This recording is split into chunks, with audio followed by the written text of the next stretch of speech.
Buongiorno and benvenuti to the channel. Today I'll be cooking another vegetarian dish. It's gnocchi with a creamy mushroom sauce, spinach and smoked paprika. The gnocchi I'll be using, they are homemade. I made these last year. They've been kept in the freezer. I made them actually at the request of one of my subscribers at the time, a lady called Rosina, and she loved Italian food, and she asked me if I would make gnocchi because they remind her of a youth in Italy. So these are my leftover gnocchi. I'll show them to you. They're not the most beautiful in shape, but they are delicious. I already had some before. If you want to see how I made them, there is a video up here, and you can have a look at the recipe at the time. And the gnocchi is where I'll start from. I'll go some water which is boiling already. I'll add a little salt, and I add the gnocchi. Even if they are frozen, do not worry, you can cook gnocchi from frozen. Naturally, being that they are frozen, they will take a little bit longer to cook, but as soon as they start floating, they are ready. And of course, you can buy gnocchi from most supermarkets these days. To give the dish a little bit more of an earthy flavor, I've decided to use chestnut mushrooms. They're a little bit more expensive, but definitely worthwhile. Also, these are medium in size, and I've sliced each mushrooms into 3 pieces. If they're smaller, you can actually chop them in half, or if they're very, very small, you can leave them whole. Of course, if they're bigger, you might want to do in bigger slices. I'm using a red onion to make the dish a little bit sweeter and also to offset some of the contrast from the other ingredients. You can also use a white onion. And I've sliced them in about half a centimeter thick. This dish will be ready in 20 minutes or less, so that is the ideal size. If you look at the gnocchi, they're all floating. That means they're cooked. So I'll use a little sieve so that I can drain as much of the water as possible, and I'll move them into a bowl. Olive oil in a skillet at medium temperature. Chopped onions, immediately followed by the mushrooms. And I will leave them to cook until both the onions and the mushrooms have softened up.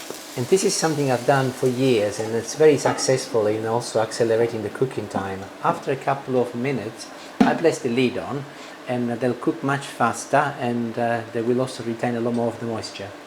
In the meantime, I'm getting my spinach ready. This is the very last of the spinach left from our vegetable patch. We actually just started a mini series where we are getting the patch ready for the spring for seeding. Again, there is a link up here if you're interested to see from beginning to end. This is the very, very first episode. But today I will be mixing some very fresh ones with some frozen spinach, which again comes from our garden.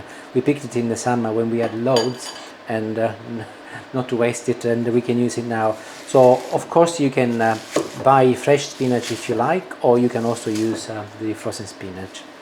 But today I'm using a combination of both, but still from the same plant, of course. And to make best use of time, I'm also getting the garlic ready. So I've got here a couple of large cloves.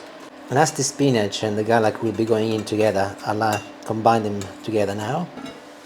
Mushrooms and onions are looking well on the way. And this is when I add my garlic and spinach. I will mix everything together. I'll put the lid on, and as my spinach were frozen, I will leave everything to now cook for 3 minutes. If you're using fresh spinach, 2 minutes. To give the gnocchi that creamy texture I was referring to at the beginning, you can use any cream you like, double cream or heavy cream or single cream, whatever you want. But I want to keep this recipe healthier, so I will be using some natural yogurt. I'll show you here. This is something that we actually make ourselves.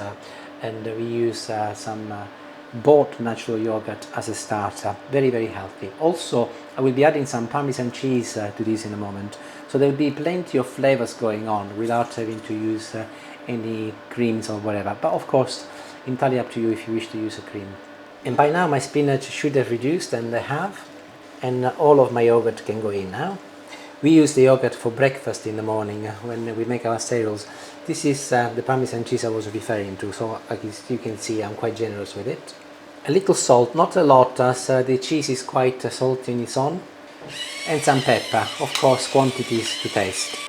And I'll mix everything together, but also I'll turn the temperature down into a very low simmer, and I'll leave it for a few minutes until the sauce has thickened up. And now that everything is combined, I can add my gnocchi. And I'll turn the temperature up again to ensure that the gnocchi get the right temperature, and of course all of the ingredients are combined together.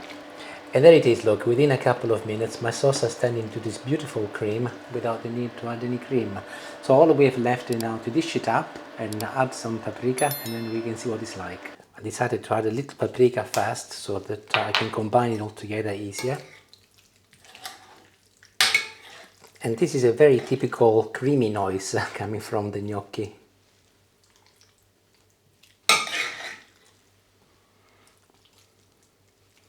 The dish is ready to go at the table, but before I do so, I'll put one final sprinkle of paprika. A quick mix, and I'll try a piece of mushroom with the gnocchi there.